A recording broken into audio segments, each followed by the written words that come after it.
नमस्कार दोस्तों, जीके जी डिस्कशन में आप लोग का स्वागत है। तो आज मेरा इस सेट प्रैक्टिस का 27वां क्लास है। ठीक है, तो चलिए क्वेश्चन की ओर चलते हैं। पहला क्वेश्चन कह रहा है कि किसी भी स्थिर या गतिशील वस्तु की स्थिति और दिशा में तब तक कोई परिवर्तन नहीं होता है जब तक कि उस पर बाह्य बल सक्रिय ना हो। अगर कोई वस्तु अगर स्थिर है या गतिशील है तो उस जो है वो तब तक जो है उसमें कोई परिवर्तन नहीं होगा जब तक कि हम उस पर बाहर से कोई बल ना लगा दे। तो ये जो होता है वो कौन से नियम का पालन करता है? क्या न्यूटन का पहला नियम, दूसरा या तीसरा, या फिर इनमें से कोई नहीं? तो ऐसा जो होता है वो न्यूटन के प्रथम नियम के द्वारा होता है कि अगर कोई वस्तु गति कर रही है तो वो गति ही करती रहेगी, और अगर कोई विरामावस्था में है मतलब स्थिर है तो वो स्थिर ही बनी रहेगी जब तक कि उस पर कोई बाह्य बल ना लगा दे। ठीक है, अब ये न्यूटन के प्रथम नियम को क्या कहा जाता है? तो ये जड़त्व का नियम कहा जाता है। जड़त्व का नियम कहा जाता है। जड़त्व का नियम कहा जाता है। इस जड़त्व को दो भाग में बांटा गया है। एक जो है विराम का जड़त्व और एक गति का जड़त्व। एक विराम का जड़त्व और एक गति का जड़त्व। विराम का जड़त्व में क्या होता है कि अगर कोई वस्तु जो है वो विरामावस्था में है तो वो विरामावस्था में ही रहेगी जब तक कि उस पर कोई बाह्य बल ना लगा दे। ठीक है, उसी प्रकार क्या होता है? तो ये जड़त्व कितने प्रकार के होते हैं? तो दो प्रकार के। गति का जड़त्व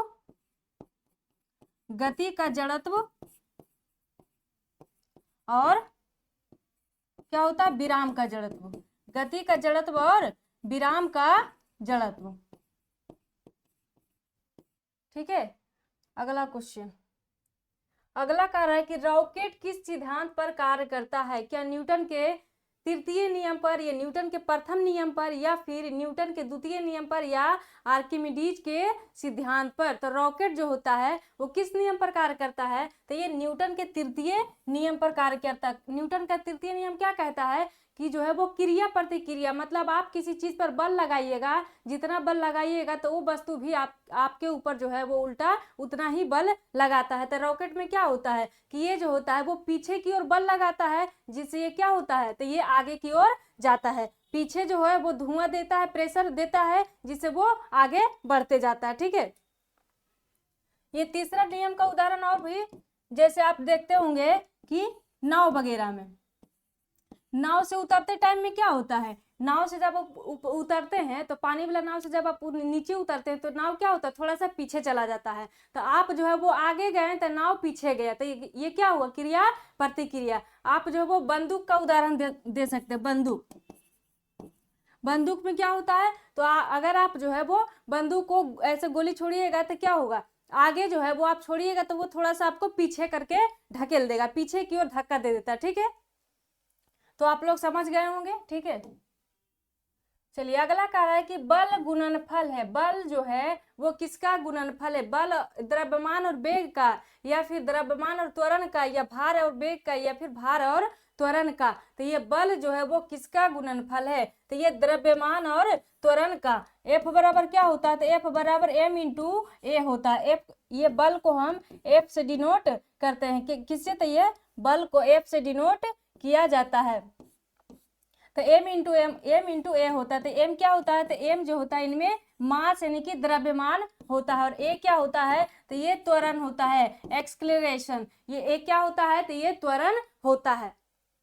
ठीक है, अगला क्वेश्चन कह रहा है कि एक व्यक्ति एक दीवार को धक्का देता है पर उसे विस्थापित करने में असफल रहता है, तो वह करता है क्या? कोई भी कार्य नहीं करता है, या ऋणात्मक कार्य या धनात्मक परंतु अधिकतम कार्य नहीं, या फिर धनात्मक कार्य। तो अगर हम किसी दीवार को धक्का देंगे और वो जो है वो उसमें कोई विस्थापन नहीं होगा, मतलब कि ना दीवार इधर से उधर नहीं हुआ, उस अपना जो है स्थान परिवर्तन नहीं किया, तो ये क्या हो गया? तो ये कोई भी कार्य नहीं किया। मतलब आप उसको विस्थापित अगर नहीं किए तो ये क्या हो गया? तो आप वहां पे कोई कार्य नहीं किए। ठीक है, अगला क्वेश्चन कह रहा है कि जब एक ठोस पिंड को पानी में डुबाया जाता है तो भार में ह्रास होता है। यह ह्रास किसके बराबर होता है। जब किसी पिंड को, पिंड में मतलब क्या हुआ था, वस्तु, तो जब किसी वस्तु को आप किसी पानी में डालते हैं, जब कोई वस्तु को पानी में डालते हैं तो क्या होता है, जितना भारी वो वस्तु रहता है उतना ही पानी जो होता है वो बाहर निकलता है। तो ऐसा जो है वो किस नियम में कहा गया है, तो ये क्या कह रहा है कि विस्थापित भार के बराबर ये पानी जो होता है, क्या विस्थापित भार के बराबर या विस्थापित पानी के भार से कम या विस्थापित पानी के भार से अधिक या विस्थापित पानी के भार से संबंधित नहीं। तो नहीं, ये जितना भारी वस्तु रहता है उतना ही जो है वो पानी बाहर बाल्टी से नीचे गिर जाएगा। ठीक है, तो ये क्या हो गया, विस्थापित भार के बराबर जो होता है वो पानी क्या होता है, बाहर निकल जाता है। इसी को क्या कहते हैं, तो ये आर्किमिडीज का सिद्धांत, आर्किमिडीज का सिद्धांत, ये जो है किसने जो है दिए थे, तो ये आर्किमिडीज दिए थे, इसलिए ये इनका नाम पर ये आर्किमिडीज का सिद्धांत कहलाता है। ठीक है, या इसे कह सकते हैं उछाल का भौतिक नियम का सिद्धांत, उछाल के भौतिक नियम का सिद्धांत। इसी को क्या कहा जाता है, दूसरा नाम उछाल का भौतिक, मतलब कि जितना भारी वस्तु था उतना पानी उछल करके ये बाहर चला आया, तो उछाल का भौतिक सिद्धांत। ठीक है, अगला क्वेश्चन, अगला कह रहा है कि बर्फ पानी पर तैरता है परंतु अल्कोहल में डूब जाता है, क्यों? बर्फ जो है वो पानी पर तैरता है लेकिन अल्कोहल में क्यों डूब जाता है?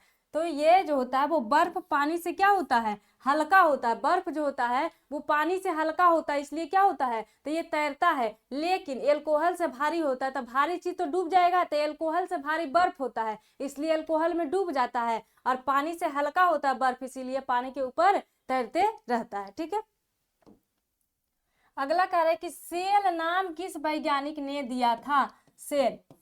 सेल नाम किस वैज्ञानिक ने दिया था, मतलब कि कोशिका नाम सबसे पहले किस वैज्ञानिक ने दिया था? क्या फ्लेमिंग या ल्यूवेनहॉक या रॉबर्ट हुक या फिर ब्राउन? तो ये सेल नाम सबसे पहले किसने दिया था, तो ये रॉबर्ट हुक ने, मतलब इसी ने जो है वो खोज किया था। सेल की सबसे पहले खोज किसने किया था, तो ये रॉबर्ट हुक ने किया था। कब किया था? 1665 ईस्वी में किया था, 1665 ईस्वी में। लेकिन ये कोशिका क्या थी, तो ये कोशिका जो थी वो मरी हुई कोशिका थी। कैसी थी, तो ये मरी हुई कोशिका थी। तो जीवित कोशिका की खोज किसने किया था? जीवित कोशिका की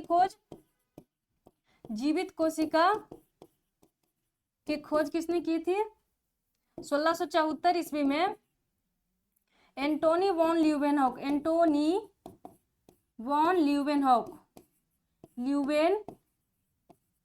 ल्यूवेनहॉक ने किए थे।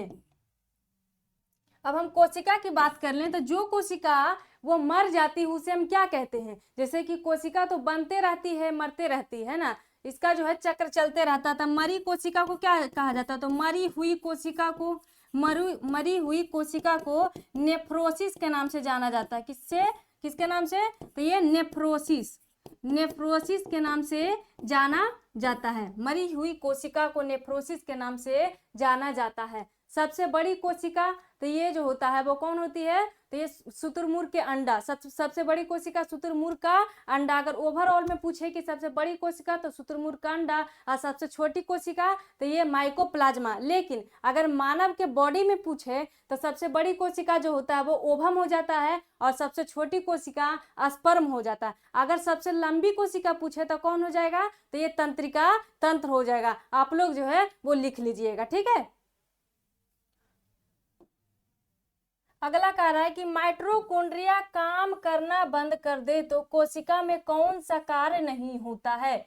माइटोकॉन्ड्रिया अगर कार्य करना बंद कर देती है तो माइटोकॉन्ड्रिया का क्या कार्य रहता है? तो ये माइटोकॉन्ड्रिया का कार्य रहता है ऊर्जा का निर्माण करना। तो अगर यही कार्य करना बंद कर देगा तो क्या होगा? तो ये जो होगा ये भोजन का ऑक्सीकरण नहीं होगा, मतलब कि भोजन जो है वो टूट करके ऊर्जा नहीं बना पाएगी, है ना। अगला क्वेश्चन है कि पादप कोशिका के सबसे बाहरी आवरण को क्या कहा जाता है? पादप कोशिका के सबसे बाहरी आवरण को क्या कहा जाता है? जंतु कोशिका नहीं बल्कि पादप कोशिका पूछ रहा है इसमें। तो ये पादप कोशिका के सबसे बाहरी आवरण को क्या कहा जाता है? तो कोशिका भित्ति कहा जाता है। क्या? ये कोशिका भित्ति जो होती है ये सिर्फ जो है वो पादप कोशिका में ही पाई जाती है, ये जंतु कोशिका में नहीं पाई जाती है। और ये किससे बना होता है? तो ये पादप कोशिका सेल्यूलोज का बना होता है, सेल्यूलोज का बना होता है। और ये कोशिका झिल्ली क्या होती है? तो ये कोशिका झिल्ली की जब हम बात कर लें तो ये पादप कोशिका और ये जंतु कोशिका दोनों में पाया जाता है। किसमें? तो पादप और जंतु दोनों में, पादप और जंतु, पादप और जंतु दोनों में पाया जाता है, दोनों में पाया जाता है। और ये कैसा होता है? तो ये कोशिका झिल्ली जो होती है ये अर्ध पारगम्य होती है, मतलब कि आधा पार आर पर हो सकता है। सारे जो है पदार्थ इनसे पार नहीं हो सकते हैं, लेकिन कुछ कुछ पदार्थ जो होते हैं वो पार हो सकते हैं। क्यों? ऐसा क्यों किया गया है? तो ये अर्ध पारगम्य होता है। ऐसा इसलिए होता है कि अगर कहीं की कोशिका पूरे तरीके से नष्ट हो गई है तो ये बगल वाली जो कोशिका होती है तो ये क्या करती है, वो अगर ये कोशिका झिल्ली के अंदर जो होता है वो कोशिका के सारे पदार्थ जो होते हैं वो उसमें रहते हैं। तो अगर कहीं की कोशिका मर गई है तो ये अगल बगल वाली कोशिका क्या करती हैं? तो वहां जाके जो है वो उसको रेप्लिकेट करते हैं, मतलब कि ये अपने यहाँ से जो है थोड़ा थोड़ा देता है सभी लोग, जिससे वो नया वहां पे नया कोशिका बन जाता है। ठीक है, जैसे केंद्रक वगैरह जो होता है वो उसमें जाता है, उसके बाद जो होता है जब केंद्रक चला जाता है तो नया कोशिका बन जाता है। ये अंतःप्रद्रवी जालिका की हम बात कर लेते हैं, इंडोप्लाज्मिक रेटिकुलम। ये जो होता है वो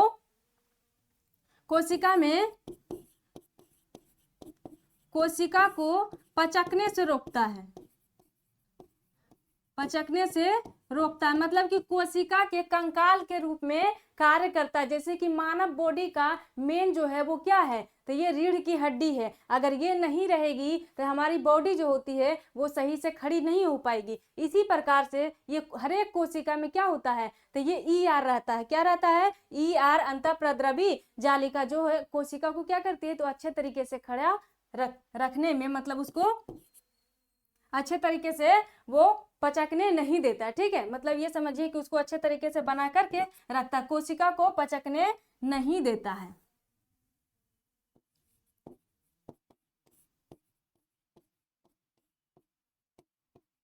ये जो होता है अंतःप्रद्रवी जालिका, ये दो टाइप का होता है, एक चिकना होता है और एक खुरदरा होता है। कैसा होता है? एक चिकना एक खुरदरा। चिकना जो, जैसे कि आप समझ लीजिए कि ये जो है वो ER है, तो एक इधर इतना दूर जो है वो क्या हो गया? तो इतना दूर जो हो गया ऊपर वाला भाग ये चिकना होता है। और ये चिकने वाले भाग जो होते हैं ये किसका? तो बसा बनाते हैं। क्या बनाते हैं? तो ये बसा का निर्माण करते हैं। और ये जो निचला वाला पोर्शन आप देख रहे हैं ये खुरदरा होता है, खुरदरा होता है। तो ये जो खुरदरा चीज है ये क्या है? ये राइबोसोम है। ये राइबोसोम है जो क्या करता है? तो ये प्रोटीन का निर्माण करता है। ये क्या करता है? तो ये प्रोटीन का निर्माण करता है। ठीक है, अगला क्वेश्चन है कि लाइसोसोम में पाए जाने वाला वह एंजाइम जिसमें जीव द्रव्य को घुला देने या नष्ट कर देने की क्षमता होती है उसे क्या कहा जाता है?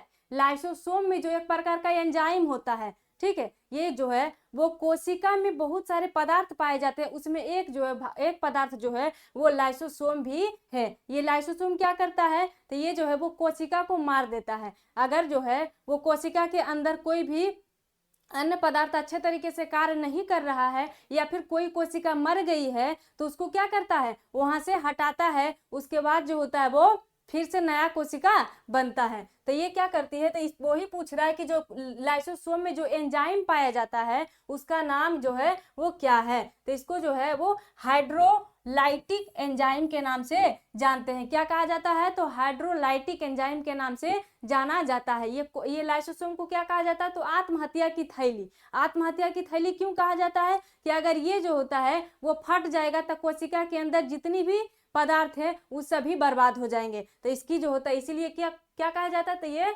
लाइसोसोम को क्या कहा जाता है? तो ये कोशिका की आत्महत्या की थैली कहा जाता है। मतलब कि ये अपने थैलिए को जो है वो मार देता है, आत्महत्या पूरे थैलिए को कर देता है। तो इसमें जितना भी पदार्थ रहता है सभी को मरना पड़ता है, क्योंकि ये एंजाइम जो है वो बहुत ज्यादा खतरनाक होता है। ठीक है,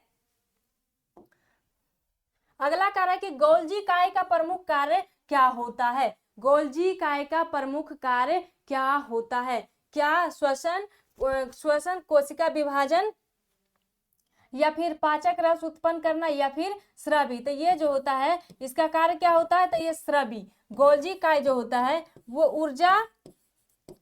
ऊर्जा को पहुंचाने का कार्य, पहुंचाने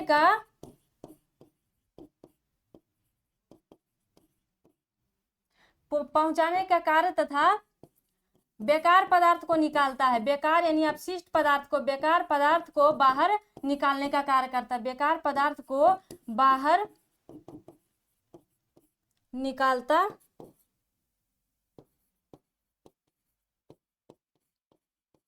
अच्छा, इसको गोल्जी काय को जो है वो प्रोटोप्लाज्म भी कहा जाता है। क्या कहा जाता है? प्रोटोप्लाज्म के नाम से भी जाना जाता है। ये नाम किसने दिया है? तो ये प्रोटोप्लाज्म नाम जो दिया है वो किसने दिया है?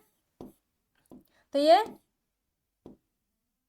पुरकुंजे ने दिया, पुरकुंजे ने दिया है। किसने दिया है? तो ये पुरकुंजे ने दिया है। ठीक है, अगला क्वेश्चन कह रहा है कि जीव द्रव्य जीवन का भौतिक आधार है, यह किसका कथन है? जीव द्रव्य जो है वो जीवन का भौतिक आधार है, ये किसका कथन है? क्या हेनरी लैमार्क, या हेक्सले, या फिर ट्रेवी रेनस। तो जीव द्रव्य जो होता है वो जीवन का भौतिक आधार। ये जीव द्रव्य भी कहाँ पाया जाता है? तो ये कोशिका में ही पाया जाता है। ये जीव द्रव्य जो होता है वो लिक्विड के जैसा होता है। इसी लिक्विड में जो होता है वो क्या करता है? तो ये कोशिका के जितने भी पदार्थ रहते हैं ना उसमें तैरते रहते हैं। तो ये इसको जीव द्रव्य को जीवन का आधार क्यों कहा गया? तो ये कोशिका के अंदर जितने पदार्थ है वो तैरते रहते हैं। अगर ये जीव द्रव्य नहीं रहता तो क्या होता? अगर कोई अन्य पदार्थ जाके लाइसोसोम में जाके टकरा जाता तो क्या होता? तो ये टकरा जाता तो फिर वहां पे कोशिका को मरना पड़ता है ना। तो ऐसे करके इसलिए जीव द्रव्य को जीवन का भौतिक आधार माना गया है। किसने कहा था? तो हेक्सले ने कहा था। किसने? तो हेक्सले ने कहा था। अगला कह रहा है कि निम्न में से कौन धातु होते हुए भी विद्युत का कुचालक है? इनमें से कौन धातु होते हुए भी विद्युत का कुचालक है? तो ये लेड जो है वो धातु होते हुए भी विद्युत का कुचालक है। तो क्या होता है? धातु से ही जो है करंट जाती है, तो धातु से जो करंट जाती है, लेकिन ये धातु होते हुए भी इससे करंट नहीं जाता है, माने कि ये कुचालक है। तो ये लेड की बात कर लेते हैं। तो इसको जो होता है P और B से दिखाया जाता है इसका संकेत, और इसका परमाणु संख्या कितना होता है? परमाणु संख्या 82 होता है। कितना होता है? 82। अगला क्वेश्चन है कि जल एक यौगिक है, क्यों? जल एक यौगिक है, क्यों? यौगिक कैसे बनता है? तो दो तत्वों को मिला करके बनता है। इसका अनुपात जो होता है वो निश्चित रहना चाहिए। तो जल एक यौगिक है क्योंकि इसमें हाइड्रोजन एवं ऑक्सीजन, नहीं ये C नंबर हो जाएगा। इसमें रासायनिक बंधों से जुड़े दो विभिन्न तत्व होते हैं। जल का रासायनिक सूत्र क्या होता है? H2O होता है। तो इसमें दो तत्व हुए कि नहीं? एक हुआ हाइड्रोजन, एक हुआ ऑक्सीजन। तो ये यौगिक में क्या होता है? तो निश्चित अनुपात में। मिश्रण में क्या होता है? तो ये दो या दो से अधिक तत्व जो कि मिलकर बने होते, लेकिन क्या होता है? तो ये अनिश्चित अनुपात में होता है। इनका जो होता है अनुपात निश्चित नहीं होता। ठीक है, अगला कह रहा है कि विश्व का प्रत्येक पदार्थ अत्यंत सूक्ष्म कणों से मिलकर बना है। विश्व का प्रत्येक पदार्थ जो है वो अत्यंत सूक्ष्म छोटे छोटे कणों से मिलकर बना है। यह कथन किसका है? क्या डाल्टन का, कनाद का, या रदरफोर्ड, या फिर एवोगाड्रो? तो ऐसा किसने बोले थे? तो ये कनाद बोले थे कि विश्व का प्रत्येक पदार्थ जो होता है वो अत्यंत सूक्ष्म कणों से मिलकर बना है। ठीक है, शुद्ध तत्व इनमें से कौन है? पूछ रहा है कि शुद्ध तत्व कौन सा है? क्या कॉपर, कांच, सीमेंट, या सोडियम, या इनमें से कोई नहीं? तो ये सोडियम जो है वो ये शुद्ध तत्व है। कांच जो होता है, क्या कांच और सीमेंट क्या होता है? तो ये दोनों मिश्रण होता है, लेकिन क्या होता है? सोडियम ये शुद्ध तत्व होता है। सोडियम की परमाणु संख्या की बात कर ले तो कितना होता है? 11 होता है। सोडियम को हम Na से दिखाते हैं। ठीक है, अगला क्वेश्चन है कि पदार्थ का परमाणविक सिद्धांत सबसे पहले किसने दिया था? पदार्थ का परमाणविक सिद्धांत सबसे पहले किसने दिया था? तो ये जो है वो परमाणविक मतलब क्या हुआ कि परमाणु की संरचना के बारे में सबसे पहले किसने समझाया था? तो ये जॉन डाल्टन है। किसने? तो जॉन डाल्टन ने। ये कहे थे कि परमाणु को जो है वो तोड़ा नहीं जा सकता है, परमाणु सबसे छोटा कण है, इसको और तोड़ा नहीं जा सकता है, लेकिन इसको बाद में और खंडित किया गया, इलेक्ट्रॉन प्रोटॉन न्यूट्रॉन ये सब में इसको और तोड़ा गया। ठीक है। अगला कह रहा है कि निम्न में से कौन एक आवेश रहित कण है? आवेश रहित मतलब कि जिस पर ना निगेटिव चार्ज ना ही पॉजिटिव, मतलब कि उदासीन होना चाहिए, इलेक्ट्रॉन प्रोटॉन न्यूट्रॉन या फिर इनमें से कोई नहीं। तो ये न्यूट्रॉन जो होता है वो क्या होता है? तो ये आवेश रहित कण। न्यूट्रॉन क्या होता है? तो आवेश रहित कण होता है। और ये इलेक्ट्रॉन जो होता है इस पे जो होता है ऋणात्मक होता है और प्रोटॉन पर धनात्मक आवेश होता है। कैसा होता है? तो ये धनात्मक आवेश होता है। अब इलेक्ट्रॉन की खोज किसने किया था? इलेक्ट्रॉन की खोज जे थॉमसन ने किया था। जे थॉमसन ने किया था। जे थॉमसन ने किया था।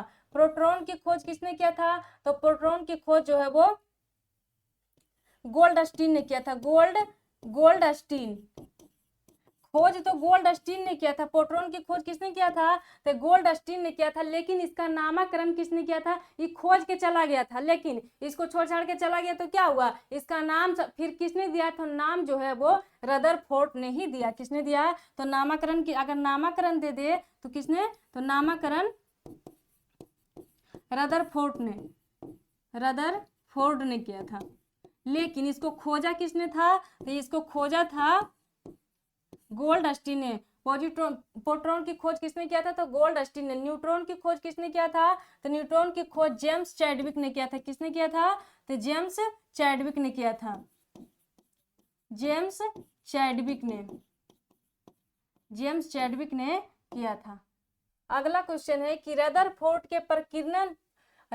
के प्रकीर्णन परीक्षण में किसकी मौजूदगी को सिद्ध किया? मतलब कि रदरफोर्ड जो है एक परीक्षण किए थे, तो ये जो है वो क्या खोजे थे? परीक्षण जब किए थे तो ये क्या खोज किए थे उस परीक्षण के तहत? यही क्वेश्चन पूछ रहा है कि रदरफोर्ड के प्रकीर्णन परीक्षण में किसकी मौजूदगी को जो है सिद्ध किया गया। तो ये जो है रदरफोर्ड किसकी खोज किए थे? तो ये न्यूक्लियस की खोज किए थे। न्यूक्लियस की खोज किए थे। परमाणु के केंद्र को क्या कहा जाता है? तो ये न्यूक्लियस कहा जाता है। परमाणु के केंद्र को क्या कहा जाता है? तो ये न्यूक्लियस कहा जाता है। मान लिया कि परमाणु है, ये जो है केंद्र है इसका, तो ये केंद्र में क्या क्या रहता है? तो ये जो रहता है वो न्यूट्रॉन और प्रोटॉन रहता है। केंद्र में क्या रहता है? तो प्रोटॉन और न्यूट्रॉन रहता है। और इलेक्ट्रॉन कहाँ रहता है? तो इलेक्ट्रॉन जो होता है, ये देख रहे हैं, ये सब बाहर वाला जो चक्कर लगाते रहता है ऐसे, इस सब पर क्या रहता है? तो ये इलेक्ट्रॉन जो है इस सब पर चक्कर लगाते रहता है। ठीक है। अगला क्वेश्चन है कि द्रव्यमान संख्या किसका योग है? द्रव्यमान संख्या किसका योग है? क्या केवल प्रोटॉन का या इलेक्ट्रॉन और प्रोटॉन का या इलेक्ट्रॉन और न्यूट्रॉन का या फिर प्रोटॉन और न्यूट्रॉन का? तो ये द्रव्यमान संख्या जो होता है ये किसका होता है योग? तो ये प्रोटॉन और न्यूट्रॉन को द्रव्यमान संख्या बराबर क्या लिखेंगे? तो द्रव्यमान संख्या बराबर क्या होता है? तो P+N होता है। दोनों का मान को जोड़ करके क्या आता है? तो ये जो है वो द्रव्यमान संख्या आता है। द्रव्यमान संख्या कहिए या फिर परमाणु भार कहिए, इन दोनों को A से दिखाया जाता है। क्या से? तो A से डिनोट किया जाता है। और परमाणु संख्या की बात कर ले तो परमाणु संख्या को Z से दिखाया जाता है। ठीक है। अगला क्वेश्चन है कि न्यूक्लियस के द्रव्यमान संख्या वही पूछ रहा। अभी द्रव्यमान संख्या पूछ रहा, तो ये प्रोटॉन और न्यूट्रॉन कहाँ रहता? तो न्यूक्लियस में। तो पूछ रहा है कि न्यूक्लियस के द्रव्यमान संख्या क्या सदैव उसके परमाणु क्रमांक से यानी परमाणु संख्या से कम होता है, या फिर सदा उसके परमाणु क्रमांक से अधिक होता है, या सदा उसके परमाणु क्रमांक के बराबर होता है, या कभी उसके बराबर तो कभी उसके कम? तो नहीं, ऐसा नहीं होता है। ये द्रव्यमान संख्या जो होता है सदा उसके परमाणु क्रमांक से यानी परमाणु संख्या से परमाणु भार ज्यादा होता है। परमाणु संख्या से परमाणु भार क्या होता है? तो ज्यादा होता है। ठीक है। अगला कह रहा है कि निम्न में से असत्य कथन को चुने। असत्य कथन को चुने कि आस्टेरेडियन एक मूल मात्रक है, या आस्टेरेडियन जो है वो घन कोण का मात्रक होता है, या 10⁻6 डाइन प्रति सेंटीमीटर स्क्वायर का दाब 10⁻5 न्यूटन प्रति मीटर स्क्वायर होता है के बराबर होता है, या फिर न्यूटन प्रति किलोग्राम त्वरण का मात्रक, न्यूटन प्रति किलोग्राम त्वरण का मात्रक है। तो इनमें से पूछ रहा है कि असत्य कथन, तो ये आस्टेरेडियन जो होता है क्या मूल मात्रक होता है? आस्टेरेडियन मूल मात्रक है? तो नहीं, रेडियन और आस्टेरेडियन मूल मात्रक नहीं है, बल्कि ये क्या है, तो ये संपूरक मात्रक है। मूल मात्रक तो साथ ही होता है, जो कि हम पहले आपको बता चुके हैं, है ना। तो जो भी वीडियो अगर शुरू से नहीं देखते हैं तो प्लीज आप लोग से रिक्वेस्ट है कि आप लोग जो है वो पहला नंबर वीडियो से देखिए, बहुत कुछ बताया गया, ठीक है। तो ये आस्टेरेडियन एक मूल मात्रक नहीं है, बल्कि क्या है, तो ये संपूरक मात्रक है। संपूरक रहेगा कहीं पे तो कहीं पूरक रहेगा, संपूरक या पूरक रहेगा, ठीक है। तो रेडियन और आस्टेरेडियन क्या होता है, देख संपूरक मात्रक होता है। अगला क्वेश्चन है कि निम्न कथन पर विचार करें। निम्न कथन पर विचार करें, पास्कल दाब का एसआई मात्रक होता है। पास्कल जो होता है क्या दाब का एसआई मात्रक होता है? तो हाँ, ये सही है कि पास्कल जो होता है वो दाब का एसआई मात्रक होता है। 1 पास्कल में 1 न्यूटन प्रति मीटर घन, यानी कि न्यूटन प्रति मीटर घन यानी कि क्यूब बता रहा है, घन यानी क्यू। तो आप लोग समझ गए होंगे कि 1 पास्कल में 1 न्यूटन प्रति मीटर घन होता है। तो नहीं, 1 पास्कल में 1 न्यूटन प्रति मीटर घन नहीं, बल्कि क्या होता है, वर्ग यानी कि स्क्वायर होता है। तो 1 नंबर क्या है, सही है। तो इसमें क्या हो जाएगा, केवल 1 या 1 और 2 दोनों, या ना ही 1 ना ही 2 या केवल 2। तो ये क्या हो जाएगा, केवल 1 सही हो जाएगा, क्योंकि 2 नंबर जो है वो गलत है। दाब बराबर क्या हो जाता है फॉर्मूला, दाब बराबर तो बल बटे क्षेत्रफल हो जाता है। क्या हो जाता है, बल बटे क्षेत्रफल। बल बटे क्या हो जाता है, क्षेत्रफल। मतलब कि जितना ज्यादा आपका एरिया रहेगा उतना ही कम दाब लगेगा। उतना क्या है, तो कम दाब लगेगा। अगर एरिया छोटा रहेगा तो दाब क्या होगा, ज्यादा लगेगा। मतलब ये दोनों में जो है वो उल्टा रिलेशन होता है, और ये दोनों में क्या होता है, तो सीधा रिलेशन होता है, ठीक है। यहां पर लिख देते हैं कि 1 पास्कल बराबर क्या होता है, 1 पास्कल बराबर 1 न्यूटन प्रति मीटर स्क्वायर होता है, ना कि वर्ग, ना कि ये क्यूब, मीटर स्क्वायर होता है। 1 पास्कल बराबर 1 न्यूटन प्रति मीटर स्क्वायर होता है, ठीक है। अगला क्वेश्चन कह रहा है कि अल्फा कैरोटीन एक प्रोटीन है जो कहाँ पाया जाता है। अल्फा कैरोटीन एक प्रोटीन है जो कहाँ पाया जाता है, क्या रुधिर में, या त्वचा में, या फिर ऊन के उपस्थिति में, या फिर अंडा के उपस्थिति में। तो ये जो होता है ये त्वचा के उपस्थिति में पाया जाता है। अल्फा कैरोटीन कहाँ पाया जाता है, तो ये त्वचा के उपस्थिति में। अगला कह रहा है कि सामान्य क्रियाशील महिलाओं के लिए एक प्रोटीन की उपयुक्त दैनिक मात्रा कितनी होती है। एक सामान्य मतलब कि एक सामान्य महिला के लिए पूछ रहा है, जो काम करती है उसके लिए प्रोटीन की मात्रा जो है वो कितना होना चाहिए। क्या 30 ग्राम, या 37, या 40, या फिर 45। तो ये जो है वो 45 से 60 ग्राम के बीच होना चाहिए। कितना, तो 45 से 60 ग्राम के बीच जो है एक महिला के बॉडी में प्रोटीन की मात्रा होनी चाहिए डेली बेसिस में, ठीक है। तो आज का जो है वो 25 क्वेश्चन समाप्त हो गया है। तो आप लोग जो है वो अच्छे तरीके से पढ़िए, ठीक है। आज यहीं तक।